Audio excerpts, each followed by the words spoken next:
এয়া আকাশবাণী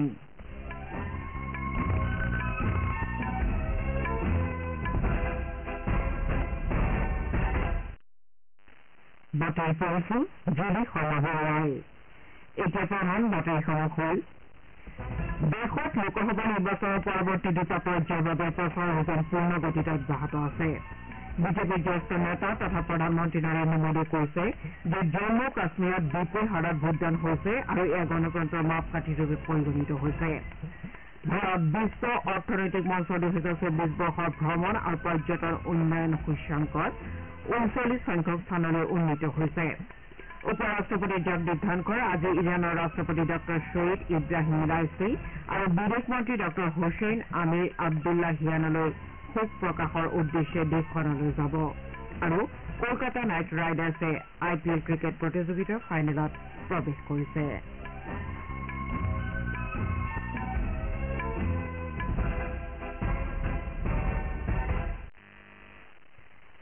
দেশত লোকসভা নিৰ্বাচনৰ পৰৱৰ্তী দুটা পৰ্যায়ৰ বাবে প্ৰচাৰ অভিযান পূৰ্ণ গতিত অব্যাহত আছে বিভিন্ন ৰাজনৈতিক দলৰ শীৰ্ষ নেতাসকলে ভোটদাতাসকলৰ মন জয় কৰাৰ উদ্দেশ্যে ষষ্ঠ আৰু সপ্তম তথা অন্তিম পৰ্যায়ৰ সামৰি লবলগীয়া সমষ্টিসমূহৰ ইখনৰ পিছত সিখনকৈ নিৰ্বাচনী সভাত ভাগ লোৱা পৰিলক্ষিত হৈছে 25 মেত আৰু 1 জুনত ষষ্ঠ আৰু সপ্তম পৰ্যায়ৰ 57টাকৈ সমষ্টিত ভোটগ্ৰহণ কৰা হ'ব বিজেপিৰ জ্যেষ্ঠ নেতা তথা প্ৰধানমন্ত্ৰী নৰেন্দ্ৰ মোদীয়ে তেওঁৰ সংসদীয় সমষ্টি উত্তৰ প্ৰদেশৰ বাৰাণসীত মহিলাসকলৰ এটা সমাৱেশত অংশ লৈ কয় যে INDI মিত্ৰজোঁট মহিলা বিৰোধী আৰু তেওঁলোকে মহিলা সংৰক্ষণৰ বিৰোধিতা কৰে উত্তৰ প্ৰদেশৰ মহিলাসকলৰ সমাজবাদী পাৰ্টি আৰু কংগ্ৰেছৰ শাসনকালত সুৰক্ষিত নাছিল বুলি উল্লেখ কৰি প্ৰধানমন্ত্ৰীয়ে কয় যে যোগী আদিত্যনাথৰ নেতৃত্বত ৰাজ্যখনৰ মহিলাসকল সুৰক্ষিত আৰু নিৰাপদ অনুভৱ কৰিবলৈ লৈছে সম্পূৰ্ণানন্দ সংস্কৃত বিশ্ববিদ্যালয়ত আয়োজিত মাতৃ শক্তি সন্মিলনত গৃহিণী চিকিৎসক শিক্ষক শিক্ষয়িত্ৰী ব্যৱসায়ী অধিবক্তা আৰু খেলুৱৈৰ সৈতে মত বিনিময় কৰি শ্ৰীমোদীয়ে কয়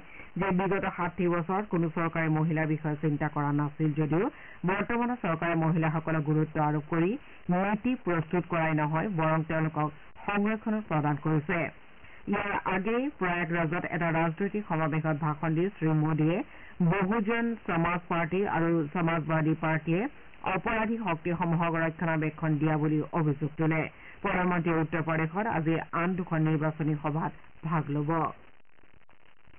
আনহাতে কংগ্ৰেছৰ ৰাষ্ট্ৰীয় সভাপতি মল্লিকাৰ্জুন খাৰ্গেই কালি চণ্ডীগড়ত এখন সংবাদমেল সম্বোধন কৰে তেওঁ কয় যে হাৰিয়ানা আৰু পাঞ্জাৱক যথেষ্ট সমৃদ্ধিশালী বুলি গণ্য কৰা হয় যদিও ৰাজ্য দুখনত কৰ্ম সংস্থাপনহীনতা আৰু মুদ্ৰাস্ফীতি এতিয়াও চৰম পৰ্যায়ত আছে সমাজবাদী পাৰ্টীৰ মুৰব্বী অখিলেশ যাদৱে কালি তৃণমূল কংগ্ৰেছ প্ৰাৰ্থী ললিতেশ ত্ৰিপাঠীৰ সমৰ্থনত ভাদহীত প্ৰচাৰ চলায় তেওঁ কয় যে বিজেপিয়ে এইবাৰৰ নিৰ্বাচনত সমগ্ৰ দেশত 140খন আসনতো জয়লাভ নকৰে ৰাষ্ট্ৰীয় ৰাজধানী দিল্লীত বিভিন্ন আগশাৰী নেতাসকলৰ অংশগ্ৰহণৰ লগে লগে নিৰ্বাচনী প্ৰচাৰ তীব্ৰতৰ হৈ উঠিছে দিল্লীৰ ভোটদাতাসকলে ষষ্ঠ পৰ্যায়ত ৰাষ্ট্ৰীয় ৰাজধানীৰ গুৰুত্বপূৰ্ণ আসনত প্ৰতিদ্বন্দ্বিতা কৰা প্ৰাৰ্থীৰ ভাগ্য নিৰ্ণয় কৰিব দিল্লীৰ বিভিন্ন প্ৰান্তত ভোটাৰক আকৰ্ষণ কৰিবলৈ তীব্ৰ প্ৰচাৰ চলোৱা হৈছে এই মাত্ৰাত গতি প্ৰদান কৰি দিল্লীৰ নিৰ্বাচনী সভাত প্ৰধানমন্ত্ৰী নৰেন্দ্ৰ মোদী আৰু কংগ্ৰেছৰ সভাপতি মল্লিকাৰ্জুন খাৰ্গে আজি ভাষণ দিব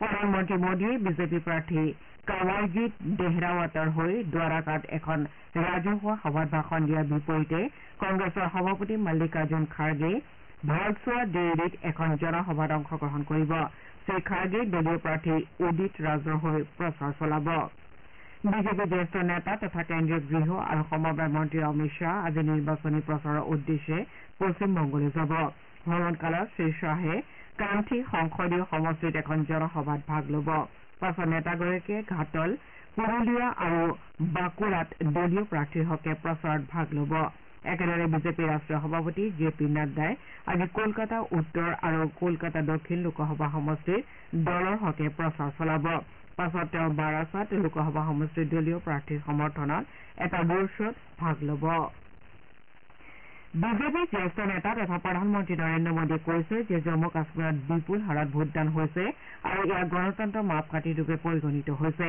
ব্যক্তিগত নিউজ চেনেলক দিয়া এটা সাক্ষাৎকাৰত শ্ৰীমোদীয়ে কয় যে কাশ্মীৰত ভোটদানৰ হাৰে বিগত 30-40 বছৰৰ অভিলেখ ভংগ কৰিছে মুদ্ৰাস্ফীতি সন্দৰ্ভত মত প্ৰকাশ কৰি শ্ৰীমোদীয়ে ভাৰতত আন দেশৰ তুলনাত মুদ্ৰাস্ফীতি নিয়ন্ত্ৰণত আছে বুলি দাবী কৰে। তেওঁ কয় যে বৰ্তমান ৰাছিয়া আৰু ইউক্ৰেইনৰ যুদ্ধৰ বাবে খাদ্য ইন্ধন আৰু সাৰৰ মূল্যৰ ওপৰত পোনপটীয়া প্ৰভাৱ পৰিছে। তেওঁ কয় যে অন্য দেশৰ খেতিয়কে প্ৰতি বস্তাত $৩,০০০ ইউৰিয়া লাভ কৰি আছে, কিন্তু ভাৰতৰ খেতিয়কসকলে ইয়াৰ বাবদ মাত্ৰ $৩০০ ভৰিবলগীয়া হৈছে। শ্ৰোতাসকলে বাতৰি শুনিছে আকাশবাণীৰ পৰা। বিৰোধীৰ বিৰুদ্ধে ক'লা ধন বৈধকৰণ প্ৰতিৰোধী আইনক অস্ত্ৰ হিচাপে ব্যৱহাৰ কৰাৰ অভিযোগত কালি আম আদমী পাৰ্টীয়ে বিজেপিৰ বিৰুদ্ধে ক্ষোভ প্ৰকাশ কৰে। নতুন দিল্লীত সংবাদ মাধ্যমৰ আগত আপৰ জ্যেষ্ঠ নেত্ৰী আতিশীয়ে কয় যে দিল্লীত সংঘটিত হোৱা সুৰা কেলেংকাৰীৰ অভিযোগ বিজেপিৰ আম আদমী পাৰ্টী ভংগ কৰাৰ এটা ষড়যন্ত্ৰ। দিল্লী উচ্চ ন্যায়ালয়ে আপৰ জ্যেষ্ঠ নেতা মনীষ সিসোদিয়াৰ জামিন আবেদন নাকচ কৰাত অসন্তুষ্টি প্ৰকাশ কৰি অভিযোগ কৰে যে বিজেপি চৰকাৰে কেন্দ্ৰীয় তদন্তকাৰী সংস্থাক ব্যৱহাৰ কৰি ৰাজনৈতিক ষড়যন্ত্ৰ ৰচনা কৰিছে। এই সমগ্ৰ গোচৰটো কাৰোবাৰ হেঁচাত লোৱা বক্তব্যৰ ওপৰত ভিত্তি কৰি কৰা হৈছে বুলিও তেওঁ অভিযোগ কৰে। উচ্চ শিক্ষা সচিব সঞ্জয় মূৰ্তিয়ে কালি ৰাষ্ট্ৰীয় উচ্চ শিক্ষা শিক্ষক বঁটাৰ মনোনয়নৰ বাবে এটা পৰ্টেল মুকলি কৰে। দেশৰ কাৰিকৰী আৰু অকাৰিকৰী উচ্চ শিক্ষা প্ৰতিষ্ঠান আৰু পলিটেকনিক প্ৰতিষ্ঠানসমূহৰ শিক্ষক শিক্ষয়িত্ৰীক এই বঁটা প্ৰদান কৰা হয়। শিক্ষা মন্ত্ৰালয়ে কৈছে যে বাছনিপ্ৰাপ্ত বঁটা প্ৰাপকসকলক প্ৰাক্তন ৰাষ্ট্ৰপতি ডঃ সৰ্বপল্লী ৰাধাকৃষ্ণনৰ জন্মবাৰ্ষিকীৰ লগত সংগতি ৰাখি ৫ ছেপ্টেম্বৰত শিক্ষক দিৱসৰ দিনা এই বঁটাৰে সন্মানিত কৰা হ'ব। মন্ত্ৰালয়ে কৈছে যে এই বঁটাৰ বাবে নাম মনোনয়ন কৰাৰ বাবে স্নাতক অথবা স্নাতকোত্তৰ পৰ্যায়ত কমেও ৫ বছৰ পূৰ্ণকালীন শিক্ষাৰ অভিজ্ঞতা থাকিব লাগিব। নাম মনোনয়নৰ বাবে ২০ জুন অন্তিম দিন ধাৰ্য কৰা হৈছে।